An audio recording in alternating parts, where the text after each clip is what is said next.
सूत्र मेरा आप लोगों के लिए ये है कि जब आप किसी को पसंद करें और वो आपको पसंद ना करे तो टेंशन नहीं लेनी है, तेज़ाब तो नहीं उठाना है। ठीक, कई लोग इस मूड में रहते हैं, मुझे पसंद नहीं करेगी, मुझे, मैं राजा हूँ, मैं नवाब हूँ, मुझे पसंद नहीं करेगी। अरे तू क्या है भाई, नहीं पसंद हो तो नहीं पसंद हो, ये क्या बात हुई? सबसे पहले अपने अंदर से लोकतांत्रिक बनिए, डेमोक्रेटिक बनिए। जैसे आपको हक है किसी व्यक्ति को पसंद करने का, उसको भी हक है किसी को पसंद या नापसंद करने का।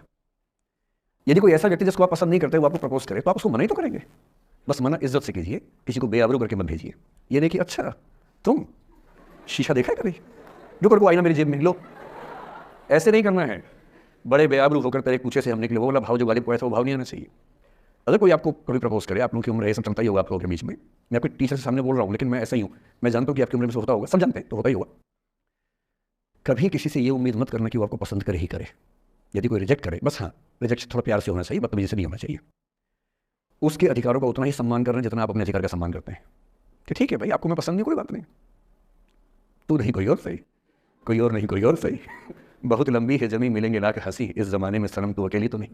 कितने लोग हैं दुनिया में, ऐसा क्या है?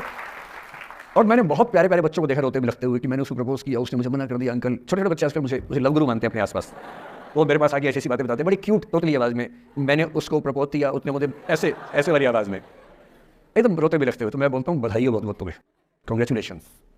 मैंने अपनी ज़िंदगी में ऐसे 50 मामले देखे और 50 में से कम 49 मामले में जब कहीं दिल नहीं लगा, बाद में उससे बेहतर व्यक्ति मिला। अगर कभी ऐसा हो ना, मन ही मन में बधाई देना अपने आप को कि बच गया। हाँ बोल देता तो फंस जाती, हाँ बोल देते तो मर जाता। और मन में भाव वही रखना है, तू नहीं कोई और सही माखन, स्ट्रेस नहीं लेना है। मैं जानता हूँ कि आपकी उम्र में आसान नहीं होता, आपको रात रात भर सपने आएंगे, बेचैनी होगी, करवटें बदलते रहे सारी रात हम, आपकी कसम आपकी कसम, ये सब ड्रामा होता है। ये फिल्मी गीत है, मुझे गीत कविता इतना याद है कि मुझे हर बात में वही दिमाग में आता है, मैं क्या करूँ। ये होता है आपकी उम्र में, और वो भी एक फेज़ है। अगर ये फेज़ नहीं जिया तो भी क्या जीवन जिया। कभी कभी बेचैनी भी तो होनी चाहिए, वरना ज़िंदगी में मज़ा क्या है। अगर हर चीज़ लिनियर है, हर चीज़ फॉर्मलाइज है, फिर मज़ा क्या है ज़िंदगी में। ये उठापटक, ये बेचैनी, ये घबराहट, ये तनाव संतरास भी तो होना चाहिए कभी कभी ज़िंदगी में। इससे बुरी स्थिति तब होती है जब आप किसी रिलेशनशिप में हैं और वहाँ ब्रेकअप हो जाए, ये भी होता है। देखिए मैं आपको बड़ी खरी खोटी सुनाने के मूड में हूँ। जिस तरह का प्रेम आप लोगों की पीढ़ी में होता है, मैं ये नहीं कह रहा कि आपकी पीढ़ी खराब है, हर पीढ़ी ऐसी होती है, बस ये कि आपकी पीढ़ी को सुविधाएं ज़्यादा मिल गई हैं। हमारी पीढ़ी में ना चिट्ठी लिख के भेजनी पड़ती थी, बड़ा रिस्क होता था। चिट्ठी लिखो कागज़ पे, फिर एक डाकिया ढूंढो भरोसे का, तो भरोसे वाला कुरियर बॉय या कुरियर गर्ल जाके चिट्ठी वहीं देके आए जहाँ हमने कहा है। ये भी डाउट कहीं किसी और को देके आ जाए, या कबूतर से बात करो, कबूतर जा जा जा, पहले प्यार की पहली चिट्ठी साजिद को दिया, कबूतर का क्या भरोसा किसको देके आ जाए। लेकिन है सीधे व्हाट्सएप निकाला, खटाक से भेज दिया मैसेज, और नंबर किसी से मांग लिया 1 सेकंड में। नंबर भी नहीं देना है तो किसी कौन सी ऐप होती है, मैंने सुना कुछ और ऐप्स होती है बिना नंबर वाली भी होती है, इंस्टा होता है, एक और भी तो कोई होती है वो जिसमें कार्टून जैसा मुंह बन जाता है, स्नैपचैट। हाँ स्नैपचैट पे चले गए, मैंने सुना है कि उसमें नंबर भी नहीं देना पड़ता है, ऐसा कुछ चक्कर है, वहाँ ढूंढ लिया। किसी को कुछ कन्वे करना इतना आसान दुनिया में कभी नहीं हुआ था जितना आज आसान है। इन सब के ऊपर टिंडर है, बम्बल है, पता नहीं क्या क्या है, राइट लेफ्ट करते जाना है, उसी में कहानी शुरू। पर ये कहानियाँ जितने हल्के तरीके से शुरू होती हैं, मैं दावे से कह रहा हूँ कि 100 में से 99 अट्रैक्शंस 1 से 2 महीने में खत्म हो जाते हैं। क्योंकि आप जिसके प्रति अट्रैक्टेड है ना, वो तो उसका बाहर का परसोना था। जहाँ परिचय गहरा होता है असलियत सामने आ जाती है, और जब असलियत सामने आती है झेलना बड़ा मुश्किल होता है। आपके सपने टूट जाते हैं, आप जिस छवि पे दीवाने हुए थे वो छवि तो सिर्फ छवि थी, वो तो इंसान नहीं था वैसा। 99% केसेस में मेरा ख्याल है कि अट्रैक्शन 1-2 महीने में समाप्त होता है, उसके बाद तो एक बोझ है जो आप ढो रहे हैं। कभी कभी होता है कि दोनों का खत्म हुआ तो बात आसान है, कभी कभी किसी एक का खत्म होता है, एक का नहीं होता है, वहाँ मामला मुश्किल हो जाता है। आपके जीवन में कि दूसरा साथी आपका ये कहे कि भैया देखो मैं तुम्हारे साथ कुछ महीने से हूँ पर मुझे अब अच्छा नहीं लग रहा, मैं ब्रेकअप करना चाहता हूँ। मैं आपसे ये निवेदन करूँगा कि ये मान के मत चलना कि उसने आपको धोखा दिया है, क्योंकि बच्चे तुरंत उस मुद्रा में आते हैं, अच्छा अब मैं कुल्हाड़ी उठा लूँगी, अब मैं तेज़ाब उठा लूँगा, तूने मुझे धोखा दिया है, तूने मुझे चीट किया है, you are a cheat, you are a liar, you are a पता नहीं क्या क्या। इंग्लिश में गाली बड़ी सुंदर देते हैं बच्चे।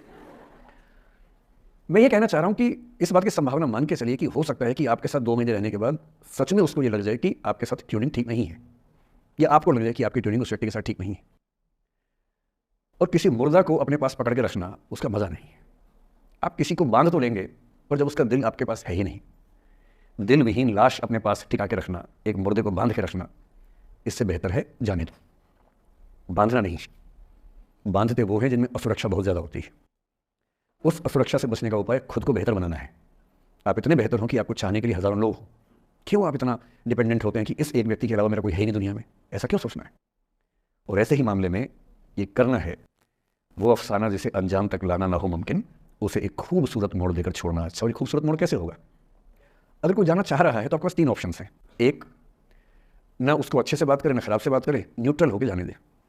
एक, उसको धमकी दे, बर्बाद कर दूंगा, छोड़ूंगा नहीं, तू निकल के दे घर से, तेरा एड्रेस पता करवा दूंगा, मेरे साथ 50 दोस्त हैं, मेरे सारे आवारा हैं, सारे बेरोजगार हैं, सारे कुंठित लोग हैं, सारे गुंडे मवाली हैं, उनका धंधा यही है, तेरे पीछे छोड़ दूंगा सबको। एक ही तरीका है।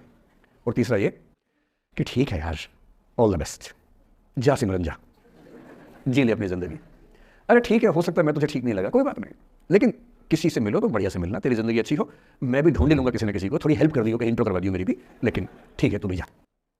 ये होता है खूबसूरत मोड़ देकर छोड़ना अच्छा। चिपकू नहीं बनना है किसी के पीछे, ना बोरा जाना है कि तुम जाओ, मैं तो दीवाना, स्थायी दीवाना हूँ तुम्हारा।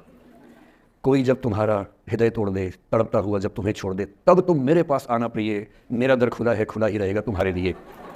पहले के ज़माने में बेरोजगारी का ही लक्षण था। हम जब छोटे थे ये गाने सुनते थे, हम ये सुन के बड़े हुए कि ऐसे ही करना पड़ता है शायद प्रेम में। तो हमारे स्कूल में लोगों ने इसका पैरोडी बनाई, जब कोई तुम्हारा सर फोड़ दे, तड़पता हुआ जब तुम्हें छोड़ दे, तब तुम मेरे पास आना प्रिय, ये क्लिनिक खुला है, खुला ही रहेगा तुम्हारे लिए, तो बस आ जाना। जब कोई तुमको सड़क पे छोड़ दे, गाड़ी अपनी वहाँ से मोड़ ले, तब तुम मेरे पास आना प्रिय, ये ठेला खड़ा है, खड़ा ही रहेगा तुम्हारे लिए। क्यों भाई, क्यों खड़े रहोगे? बेरोजगार हो क्या? अरे ठीक, जा सिमरन जा, जी ले, और मैं भी जा रहा हूँ जीने के लिए। ये दीवाना नहीं बनना है कि तुम मतलब मुझे ना चाहो तो कोई बात नहीं, किसी और को चाहोगी तो मुश्किल होगी। अजीब हाल है यार, तुम ठेकेदार हो कि तेरा ठेका मेरे पास है, नहीं तो किसी के पास नहीं है। अजीब हाल है। अरे ठीक है भाई, उसकी ज़िंदगी है, जीने दो उसको। क्यों किसी की ज़िंदगी में इतना हावी होने का प्रयास करना है? जब आप नहीं चाहते कि आपकी ज़िंदगी में कोई हावी हो, आप क्यों किसी की ज़िंदगी में इतने हावी होंगे?